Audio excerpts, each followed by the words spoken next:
According to the verse, there must be a time when all Christians and Jews believe in the Prophet Jesus. This never happened when the Prophet Jesus was alive. So in that case, the Prophet Jesus will return to earth, and this, like everything else foretold in the Qur'an, will come to pass. All Christians and Jews will believe in the Prophet Jesus.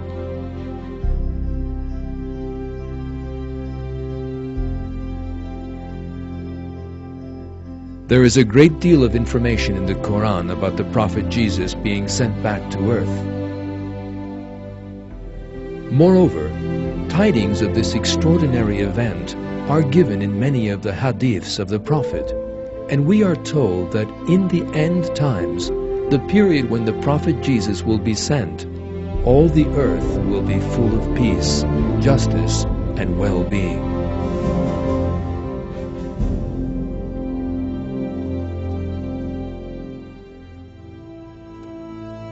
This second coming will take place during the time of the Mahdi, and he and the Prophet Jesus will continue their struggle together.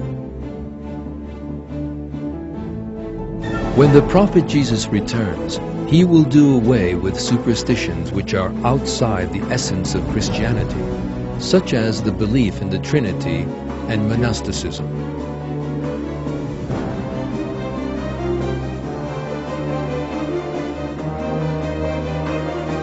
In one of the hadiths, our Prophet said,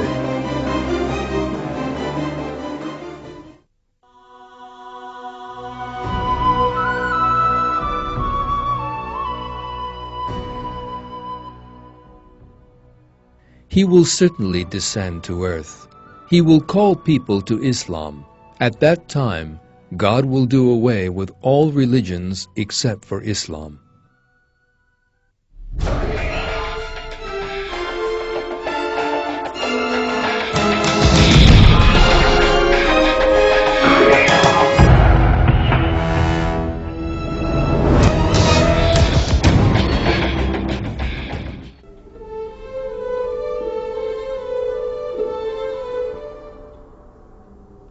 Before the Mahdi, mankind has suffered under terrible moral degeneration and injustice.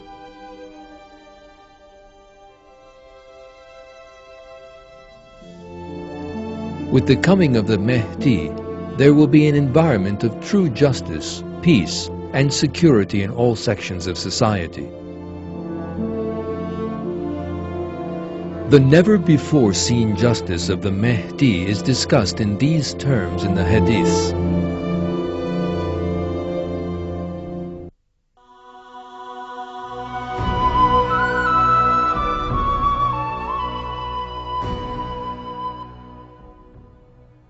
He, the Mahdi, will distribute wealth evenly among people. His justice will permeate everywhere. Earth, replete with violence and wickedness, will overflow with justice upon his arrival.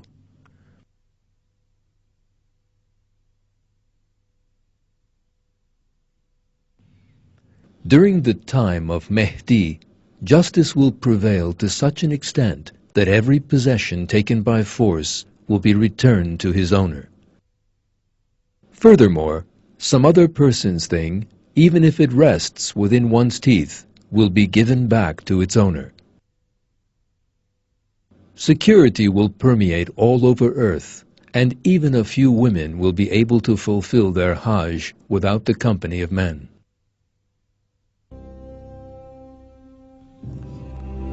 God has commanded the faithful to always uphold justice. For that reason, under an administration in which Islamic values are lived by, justice will also be fully enjoyed. One verse of the Qur'an's commanding that right and justice should prevail reads,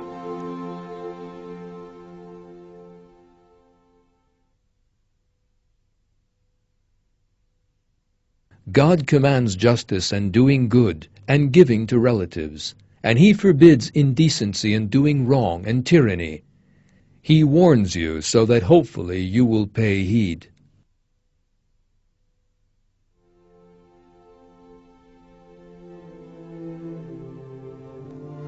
Images of starving children or people trying to kill each other for a single loaf of bread immediately bring social justice to mind.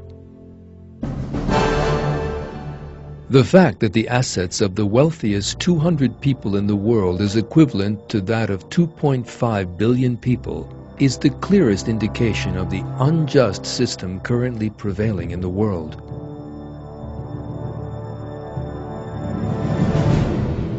Money spent solely for pleasure and dissolution could represent hope for hundreds of thousands of starving people who are currently left to their own devices.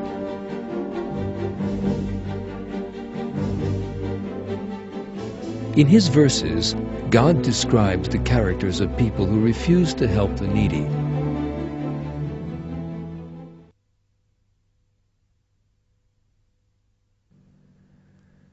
No, indeed, you do not honor orphans, nor do you urge the feeding of the poor. You devour inheritance with voracious appetites, and you have an insatiable love of wealth.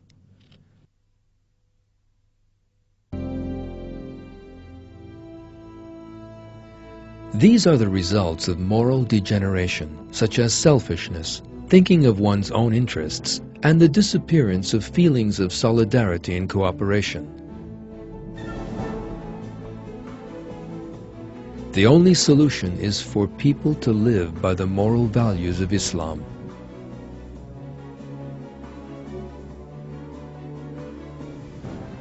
People possessed of the moral values described in the Qur'an are just, affectionate, and compassionate.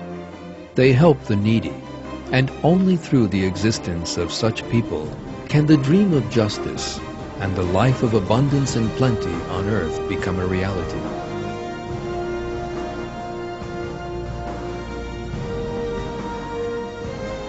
One very important result of the great justice which will be experienced in the time of the Mahdi is that warring societies will achieve a climate of peace. When we look at the world map today, we see that wars that have lasted for years and cost the lives of hundreds of thousands of people have spread over a wide part of the world.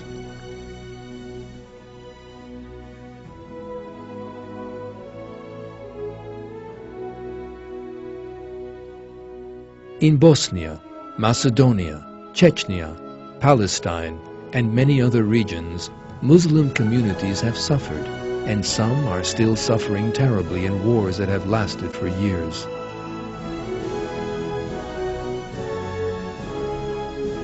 As a result of the moral values of the Qur'an that will spread over the globe with the coming of the Mahdi, these clashes and wars will come to a close in the Golden Age, and the time of years of war and conflict will come to an end. Peace and security will prevail all over the world, and the billions of dollars that are now spent on war will instead be spent on people's comfort, peace, and well-being.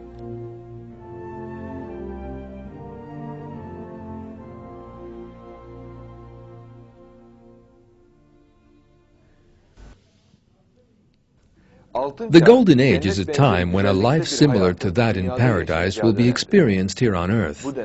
This period is a miniature model of paradise, and the foreteller of it, a blessing from God to the faithful. This age, which every Muslim will wish to see, with its abundance and plenty, and the climate of peace it will bring with it, is a great reward in this life for those who believe in God. It is most certainly a great honor for all Muslims to be given the glad tidings of this blessed time. The magnificent age will come to pass by means of the Mahdi, and thanks to the superior moral values that will spread all over the world. Those values are, of course, those of the Qur'an. As we saw in our previous film, the portents of the coming of the Mahdi have come about, one after the other, in a very short space of time, just as described by our Prophet.